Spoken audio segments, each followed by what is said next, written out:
Well, hello again. It's Tuesday, September the 15th, and welcome to the reading of the Mansfield News Journal. My name is Pam, and let's begin with today's area deaths. Frederick James Constance, known as Jim, age 79, passed away Sunday, September 13th, in his Lexington home under the care of Avita Hospice after a courageous battle with cancer. The Constance family will receive friends 12 to 2 p.m. to Thursday, September 17th, in the parlor of Mansfield First Evangelical Presbyterian Church, where Jim's funeral service will begin at 2 p.m., officiated by Pastor Denny Finnegan. Face coverings are encouraged. Mamie Gamble, 83, passed this life on Saturday, September 12th, in Wellstar Spalding Regional Hospital in Griffin, Georgia, after an extended illness.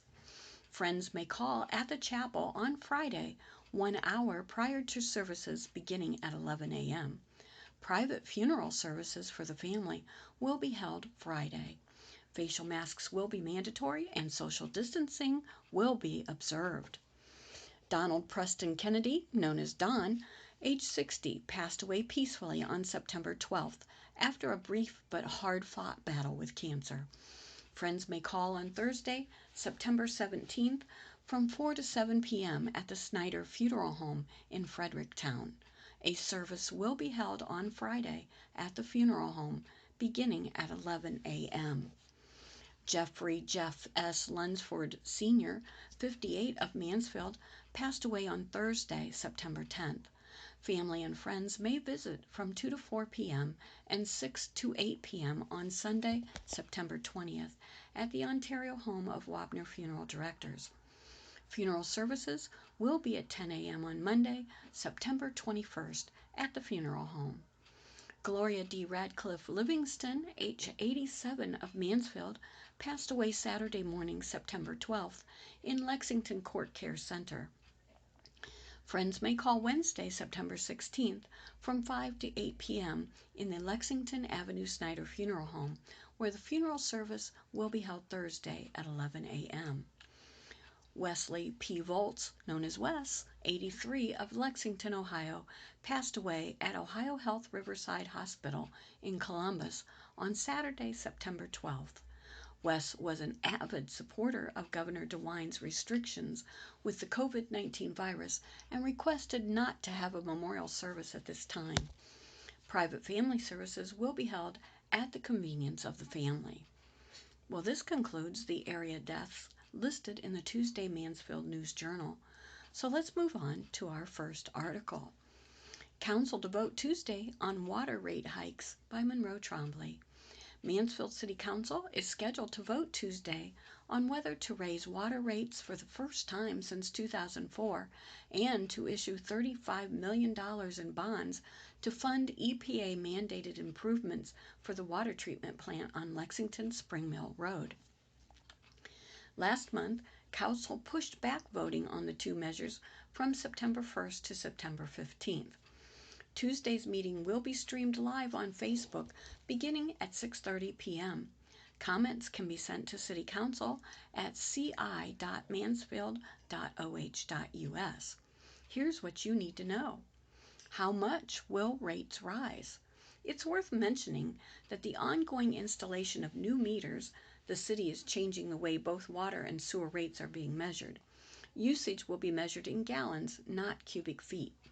Sewer rates are not being raised. Last month, Council amended the legislation raising water rates, lessening the initial increase on customers who use the least amount of water.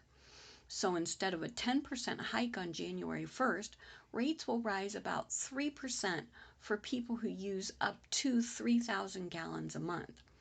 If you use more than that, up to 34,500 gallons or more, rates would rise to 10% on January 1st, 15% in 2022, 15% in 2023, 10% in 2024, and then 3% each subsequent year.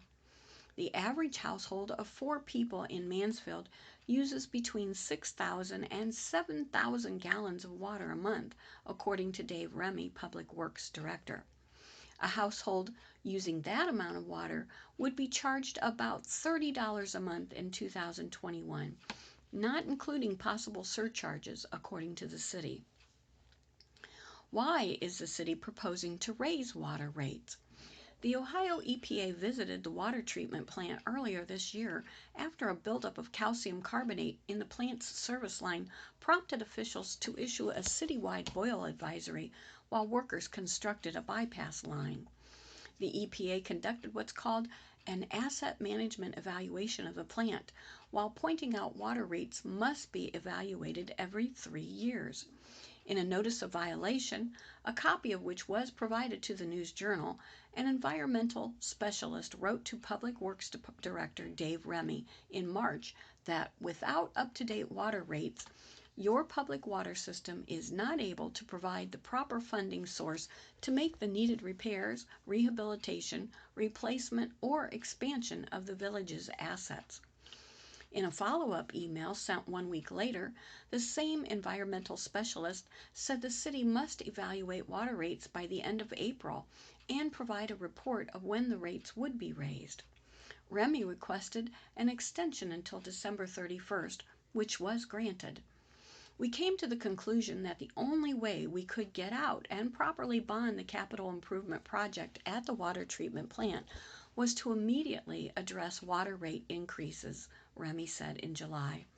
We're trying to catch up with 16 years of not addressing the issue. Well, what's up with the water treatment plant? Remy has described conditions at the plant as dire and outlined scenarios where broken parts can't be replaced because they're just no longer made.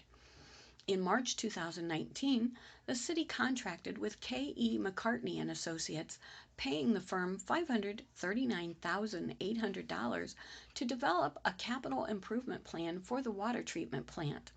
Altogether, the plan indicated that improvements to the plant could run upward of $35 million, not including security upgrades. The city intends to pay that amount by issuing a 40-year bond, paying about $1.7 million a year. City officials have said that raising water rates will enable the city to repay the bonds, while simultaneously raising revenue to pay for aging infrastructure, such as water mains that are in some cases over a century old. What aging infrastructure? Bob Bianchi, city engineer, said last month that Mansfield has about 320 miles of water mains. About 50 miles of 3-inch and 4-inch mains need to be replaced in the coming years, with 8-inch mains, he said. To give you an example, to do a $2 million project, we are looking at 3 miles of water line, Bianchi said at the time. When we need to replace 50 miles, you can see how many years that would take if we spent literally $2 million a year. We haven't developed a system where we intend to build up cash. We are building a system so that we can properly and adequately supply quality water to the citizens of Mansfield. The city is averaging about 160 water main breaks a year, compared to about 100 more than a decade ago, according to Bianchi. Larger and newer mains produce greater water flow when firefighters tap into fire hydrants. The issue of low flow was underscored last year when city officials, prompted by the death of a 3-year-old Chloe Williams, initiated a review of all city fire hydrants. At the time, Williams' grandmother said a non-working fire hydrant sat directly across the street from the scene of the fire, which started at a vacant house at 212 South Foster Street and spread to an occupied house at 208 South Foster Street, where Chloe Williams was staying upstairs. Mansfield Fire Department Chief Steve Strickling said last year that the department checks the flow of 25% of the city's hydrants each year, and areas of the city have low flow because of older water lines or corrosion.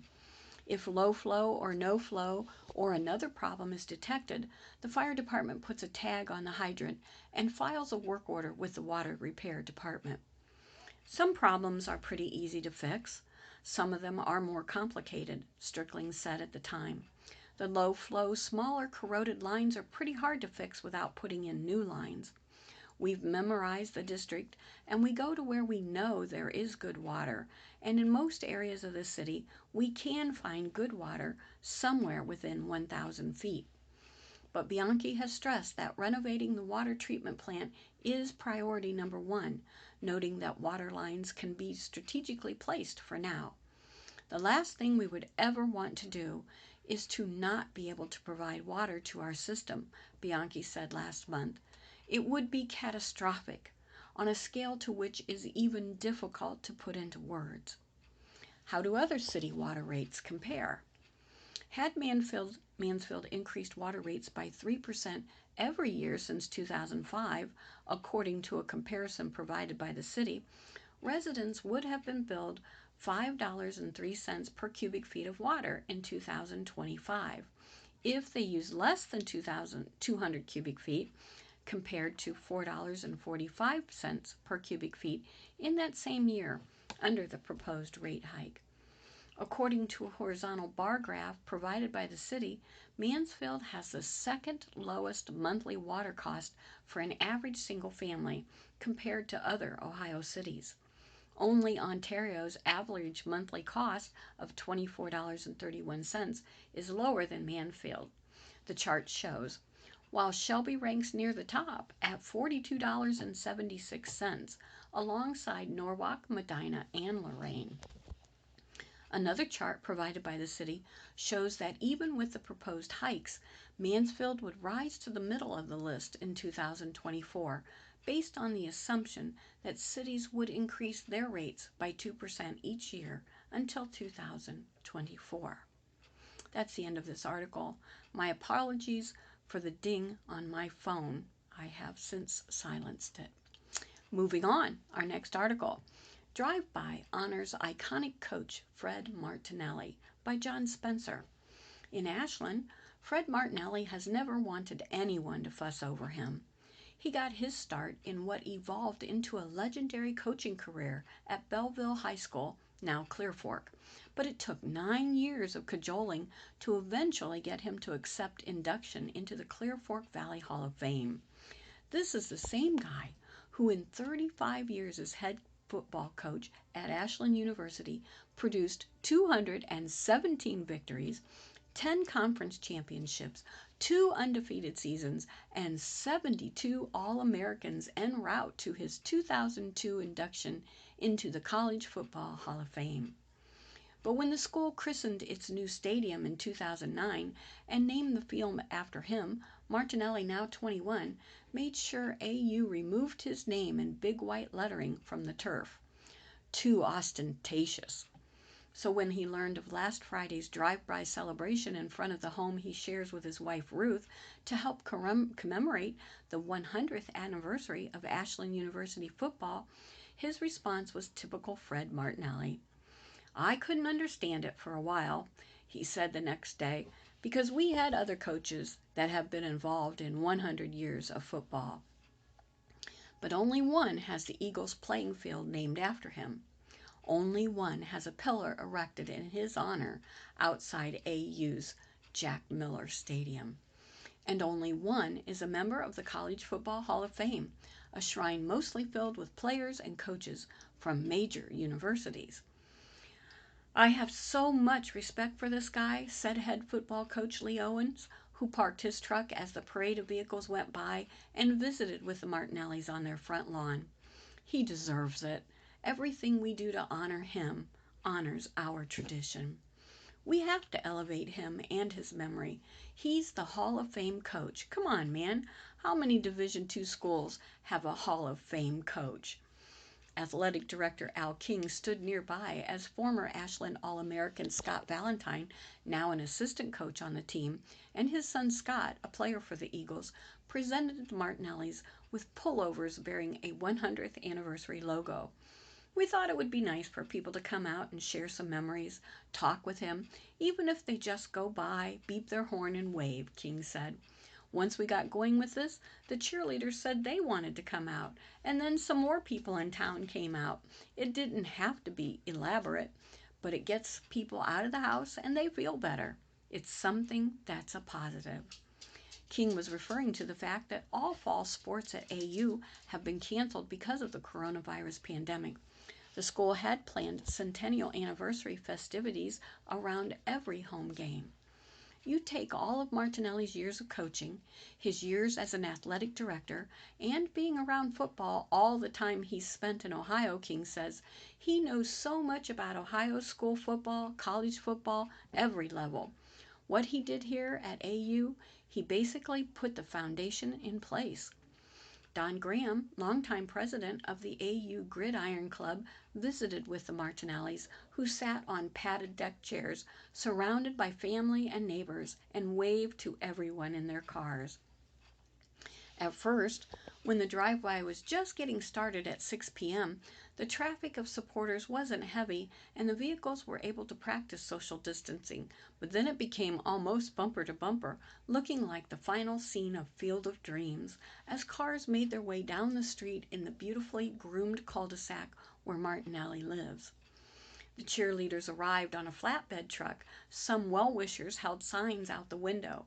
One said, "We love," with an image of a heart, "you, Coach and Ruth." The tributes to Martinelli in recent years have been many. In 2017, he was back home in Columbus. He graduated from nearby Westerville High School to receive Ohio's finest award, along with two-time Heisman Trophy winner Archie Griffin, from Urban Meyer and his Ohio State staff at the annual OSU Coaches Clinic. In 2018, Martinelli and Meyer reunited. Meyer, who says he still has the recruiting letters from high school sent by Martinelli, was the guest speaker, and Martinelli the guest of honor at a banquet held in Columbus by Team Focus, the national organization dedicated to fatherless boys that was founded by Crestline natives and husband and wife Mike and Mickey Gottfried. Prior to that was the Clear Fork Valley Hall of Fame induction in 2016 and the AU Stadium Pillars dedicated in 2017 to Martinelli and one of his former players, Northmore grad Bill Royce, who joined his coach in the College Football Hall of Fame in 2016. Martinelli is a member of 8 Hall of Fames at the time of his retirement from coaching at AU. In a career that ran from 1959 to 1993, he ranked number 2 to Woody Hayes for all-time wins by Ohio college coaches. He was a Conference Coach of the Year 11 times. 11 times. It was awesome. I'm so grateful, Martinelli said of the drive-by. Like many other things that have happened to me, people are as important to me as the wins and the losses. This has been a great community to coach in. I think I was blessed to coach here for 35 years. Tom Ellis, 88, was a teaching and coaching fixture at Madison High School. He was Owen's junior varsity football coach when he played for the Rams. Ellis is also a 1958 AU grad and former player for the Eagles. He enrolled in the school after getting out of the Navy. He just missed playing for Martinelli, graduating 1 year before Martinelli took over the program.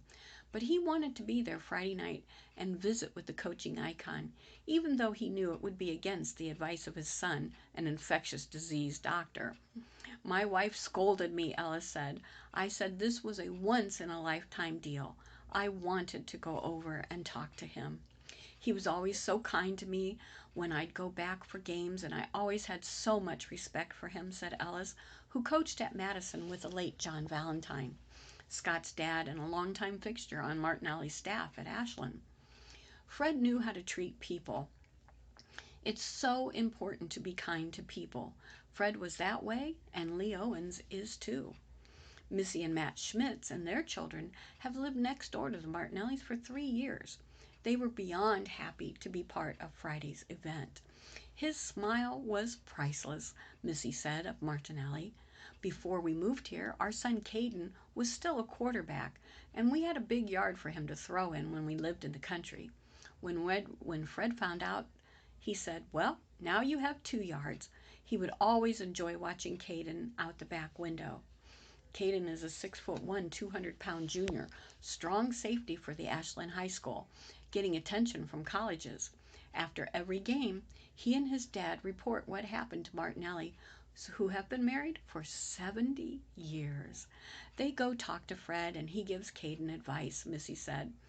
Brooklyn, the Schmidt's other child, is still at home, is a volleyball and softball player for the high school, and also a cheerleader. Shortly after we moved in, they asked if they could adopt the kids, Missy said. We love the Martinellis. They took us under their wing, and we took them under ours. It's an awesome friendship, a family type thing. We're very blessed. King said the Ashland University community feels the same way about the impact Martinelli has made on campus. So much with him, it's all the legacy, all the history, all the people we've played against, the big games, so many firsts, King said. He's the one that legacy is built around so much. That's what we're trying to do with the 100 years, to emphasize here's a small college football program. Look at how it blossomed over the years. Look at all the mile markers. He had so many of them. But the Hall of Fame honor? I don't care what sports we're talking about. When you say college football, Hall of Fame, that puts it at a whole different level. Let's move on to the Most Wanted. A fugitive featured for the 14th time.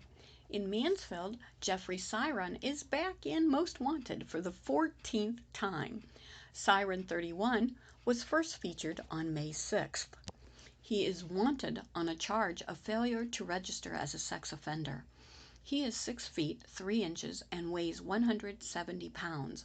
Siron, who has ties to Mansfield, has blonde hair and blue eyes. Montel Taylor, 38, is being sought on a parole violation. His original charge was aggravated burglary. Taylor is 5'11" and 195 pounds. He has black hair and brown eyes and has ties to Mansfield. Bryce Stokes, 25, is wanted on a charge of failure to register as a sex offender. He has ties to Mansfield, Sandusky, and Port Clinton. He's 6 foot and 180 pounds with black hair and brown eyes. Chestine Adkins, 52, is sought for failing to appear for an arraignment. Her original charge was felonious assault.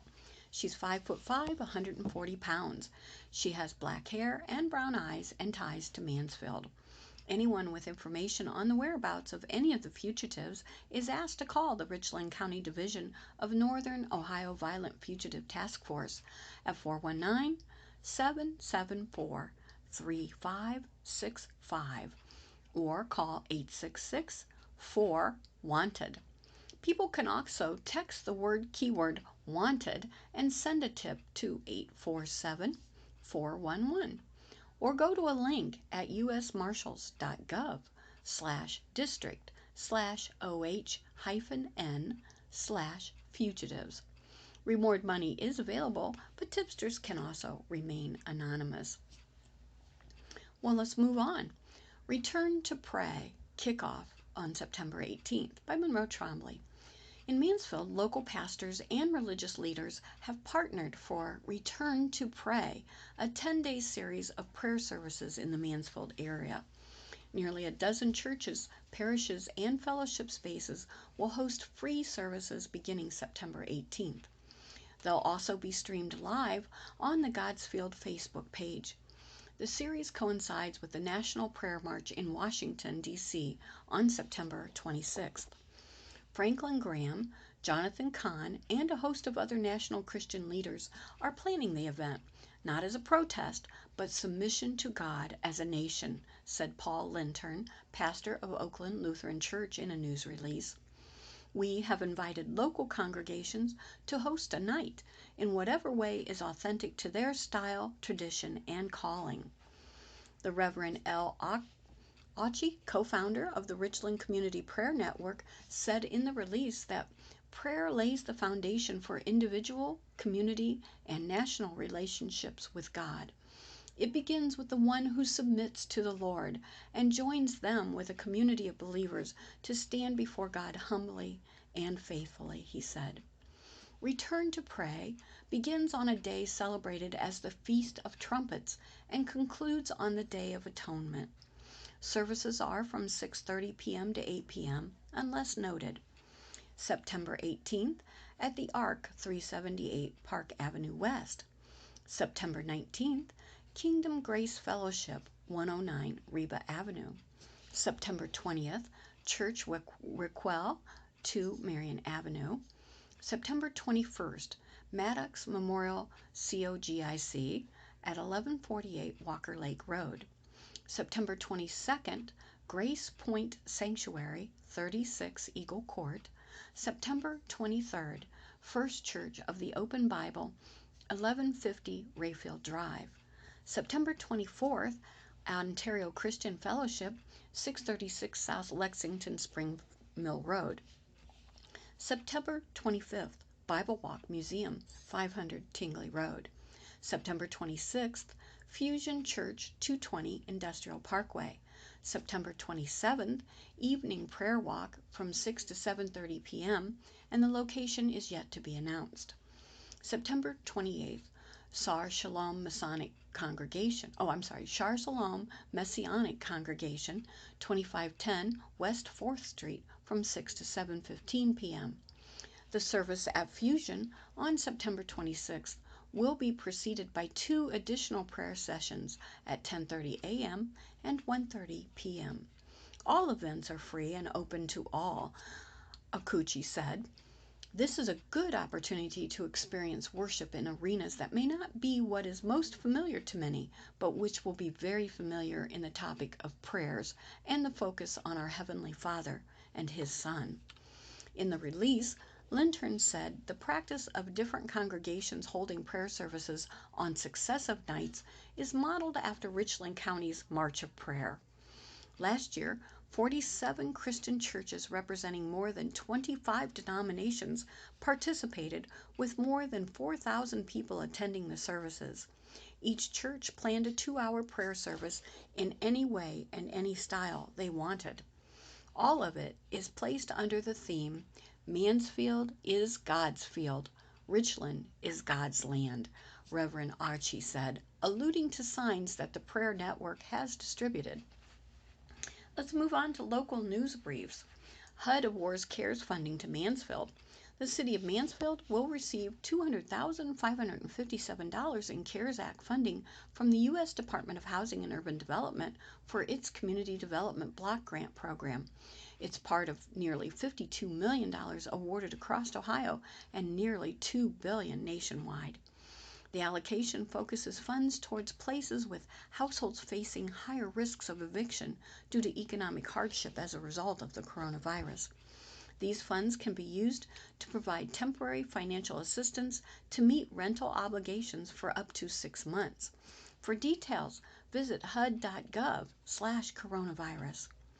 Portions of Ohio 61 to close next week.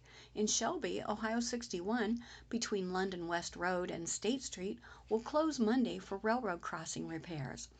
The detour route for northbound motorists is Ohio 61 to Ohio 96 east